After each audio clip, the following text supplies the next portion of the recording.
Malaysia has revealed that the unemployment rate is at the highest in 10 years. The country's unemployment rate hit 3.9% in March, the highest since June 2010, when the rate was at 3.6%.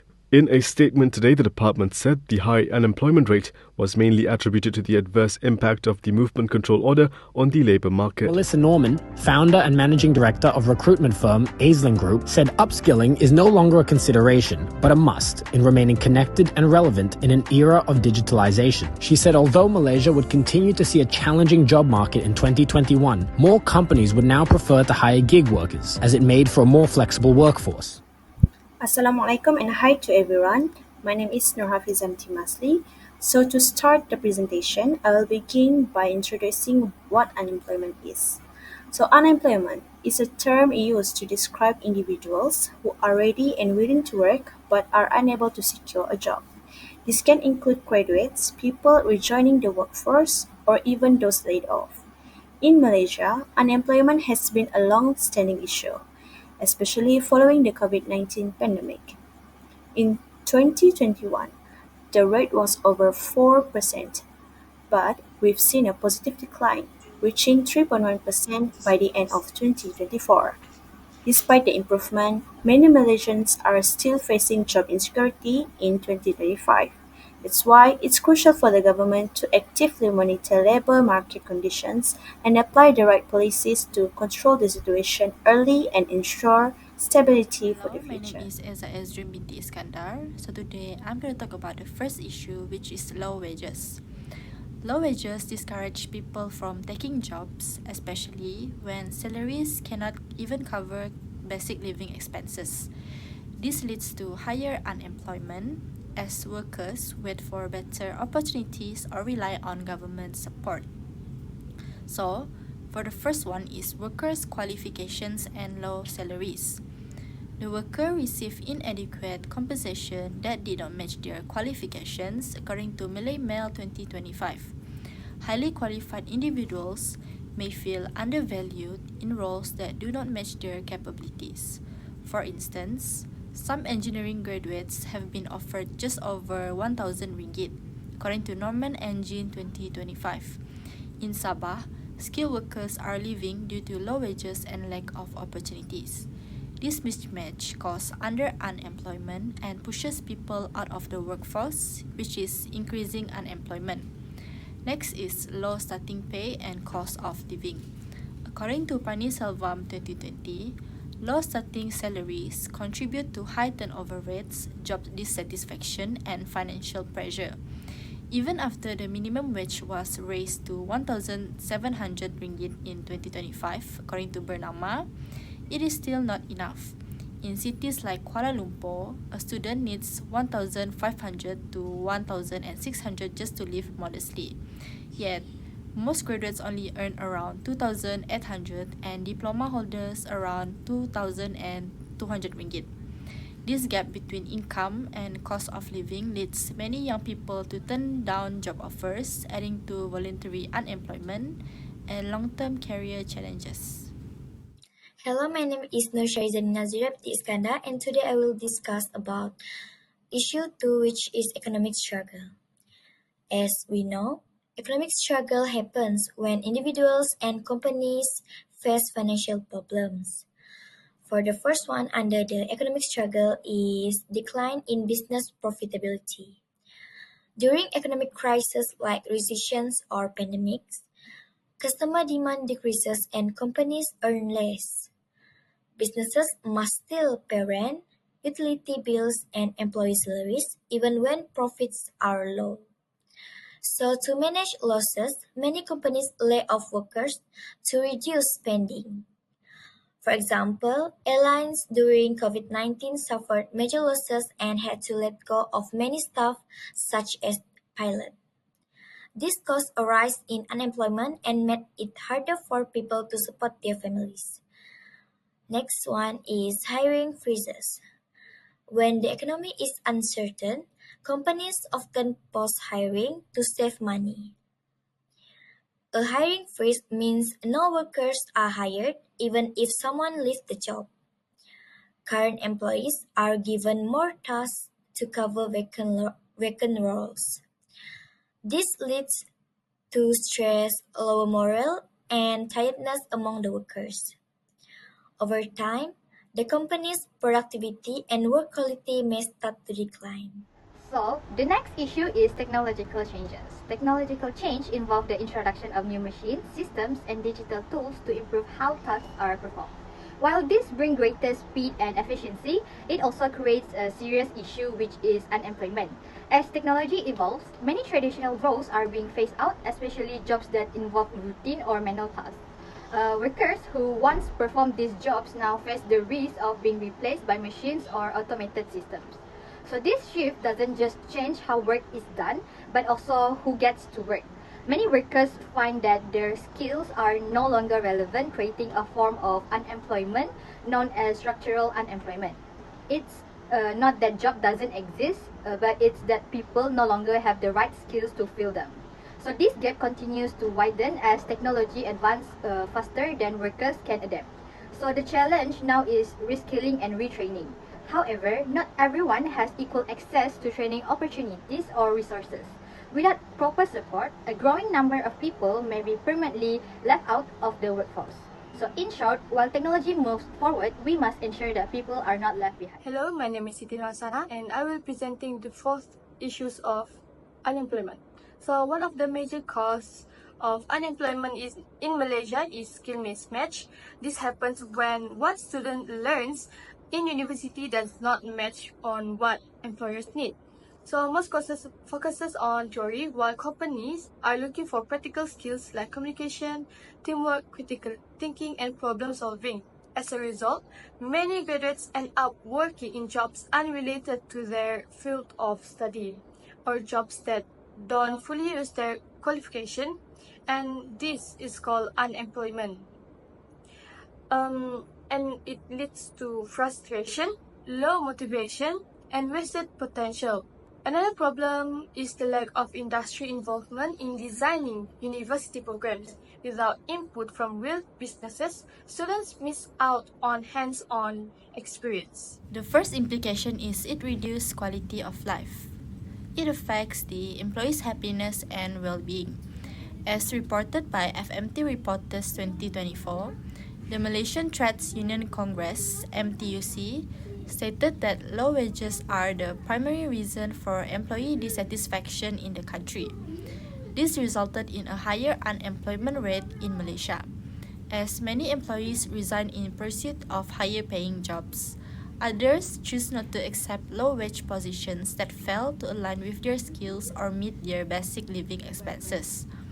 Next, harder to afford basic needs. Low income also makes it hard to afford essentials like food, housing, healthcare, and education, according to Drexel 2021. In Sabah, for example, the rising cost of living and low wages are forcing people to make hard choices. Some had to cut back on nutritious food or delay medical treatment. A recent study found that minimum wage earners in Malaysia must work much longer than those in wealthier countries just to afford basic items like milk. Because of this, many skilled workers are leaving, either moving to other states or even overseas in search of better pay. For the second implication is reduced investment. So decline in investor interest. Investors avoid risk during time of economic instability. This includes fear of currency changes, inflation, or political issues. Because of this, plans for new factories or services are often postponed. When projects are delayed, job opportunities are lost before they even start. Fewer jobs in the market make it harder for people to find work and it will increase unemployment. Next is delayed technology and skill investment. During financial struggle, companies often choose not to invest in new tools or skills. Due to this, businesses cannot operate efficiently or compete in the changing market. Furthermore, workers begin to fall behind when training and upskilling are delayed. As a result, employees with outdated skills face a higher risk of being laid off. Ultimately, this leads to poor business performance, and a weaker economy. The implication of technological change is job displacement. It is where workers lose employment not due to lack of demand, but because machines and systems now do the work. This isn't just about replacing workers with robots, it's about a fundamental shift in the kinds of skills the economy needs. As automation becomes more widespread, especially in industry focused on efficiency, many traditional jobs are disappearing. But the deeper issue lies in how this change reshapes the entire workforce. The demand now is for workers with digital skills, critical thinking, and adaptability. Unfortunately, not everyone can keep up, as many workers, especially in rural areas or older age group, face barriers to retraining, whether due to cost, poor access, or limited awareness.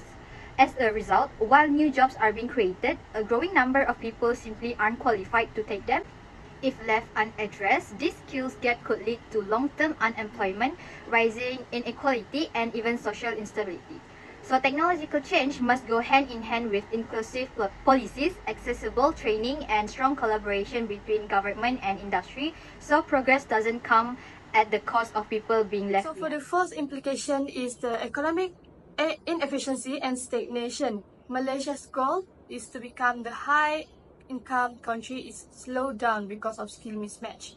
Many graduates have the wrong skills for fast-growing jobs like engineering, ICT, and green technology.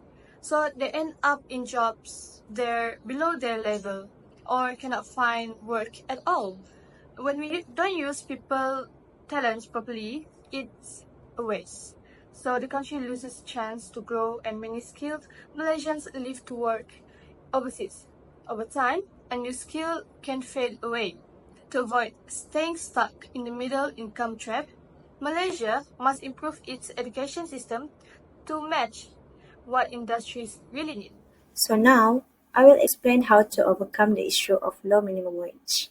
Technically, if workers are not paid fairly, especially during times of rising costs, they may avoid applying for jobs or leave them quickly. This contradicts the goals of sustainable development. So, the government must act by planning structured wage increases that reflects today's living costs.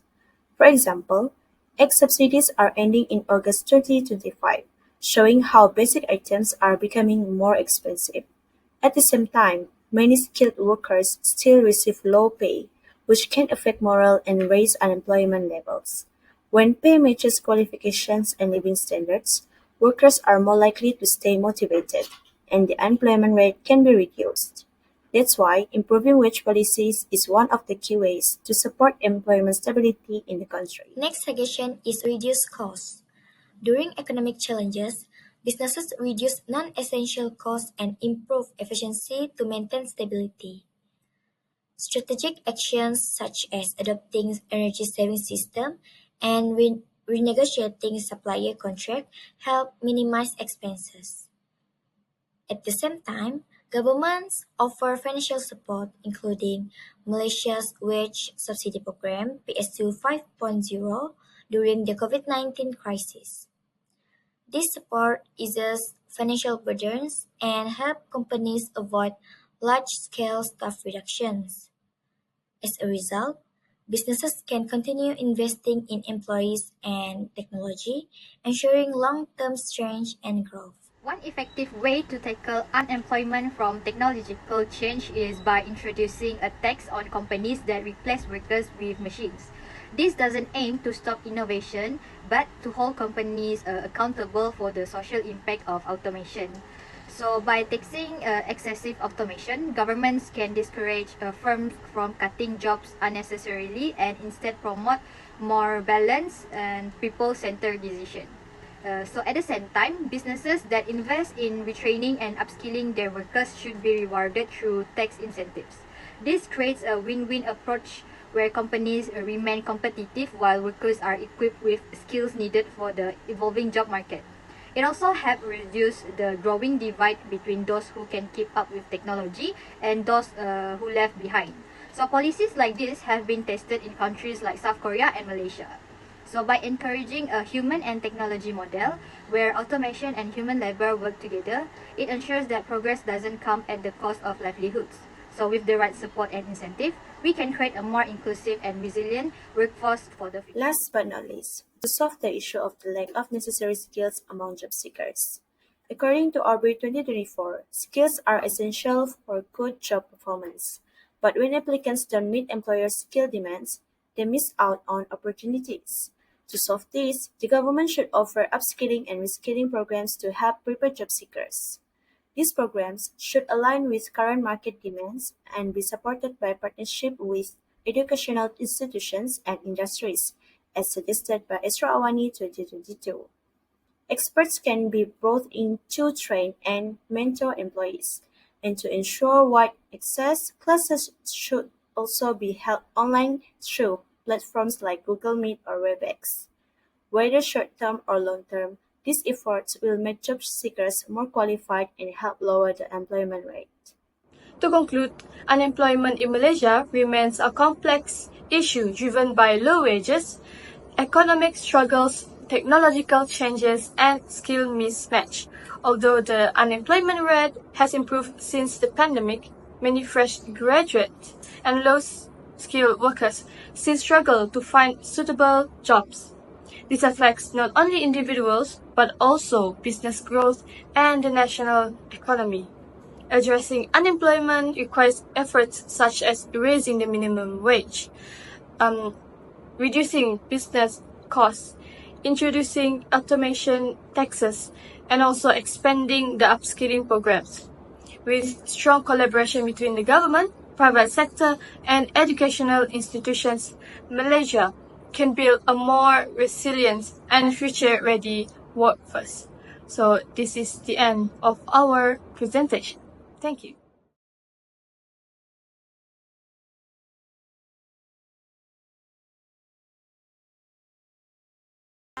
Thank you, Miss. Thank you, Miss. Semoga kami orang dapat A+. Thank you, Miss Zalina. Semoga panjang umur. Thank you, Miss Zalina. I love you. Thank you, Miss Alina yang comel. Thank you for your guidance.